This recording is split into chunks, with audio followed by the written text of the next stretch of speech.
نو څنګه سینګار وکړم جانانه څنګه سینګار وکړم جانانه چلې په ځار وکړم جانانه تا ته ازار وکړم جانانه د ورځې کار وکړم جانانه چې نیمه شپه شي وسوسې مې زړوینه چې نیمه شپه شي وسوسې همزول واورېده جانان د لورې خط راغلی درمان صاحب همزول واورېده جانان د لورې خط راغلی خبرې یې داسې څه د مینې محبت راغلی زما د زړه سره په ما د ځانه ګرانه یاره او خط کې یې لیکلي دي چې سپې نادانه یاره زما یقین دی چې روغ جوړ به یې خوشحاله به یې ژوند به دې ښه ښکلی تېرېږي ښه سوکاله به یې د زندګۍ لمحې به ښې ډکې د خوند تېروي او ښه په مستۍ او خنداګانو کې به ژوند تېروي تر تازه به یې له ژوند دغه مزې اخلي او رنګ به دې ښکلی وي له ځانه به بوسې اخلي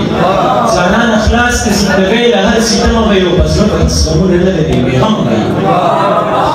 ژوند به دې ښه د بادشاهۍ غوندې په تخت تېرېږي او د همزولو په محفل کې به دې وخت تېرېږي په افسوس زه ټوله ورځ په سرو غرمو کې مزدوري وکړمه د هاړ په تکه سره ګرمۍ کې چې دیاړي وکړمه نو بغیر له تاره ننوځمه نیمګړی کور ته او ماښام چې راشمه د کاره ستړی ستړی کور ته نو اول د کور ضرورتونو د ښه ډېر وژاړم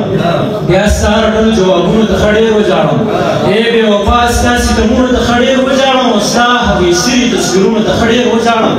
نو د خنداګانو نه قات قات په ګټ کې پرېوځم او بیا د آرام په نیت مات مات په ګټ کې پرېوځم د شپې چې 3 بجې شي ځان ته شم په خپله ګویا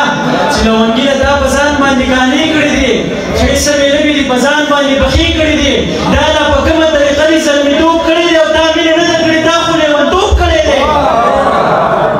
خو ستا یادونه مې لږ خوب ته چرې پرې نږدي شپه به سحر بدل شي سترګه پکې پټه نه کړم نو څنګه سینګار وکړم جانانه څنګه سینګار وکړم جانانه چلې په ځار وکړم جانانه تا ته ازار وکړم جانانه د ورځې کار وکړم جانانه چې نیمه شپه شي وسوسې مې زړوینه چې نیمه شپه شي وسوسې مې زړوینه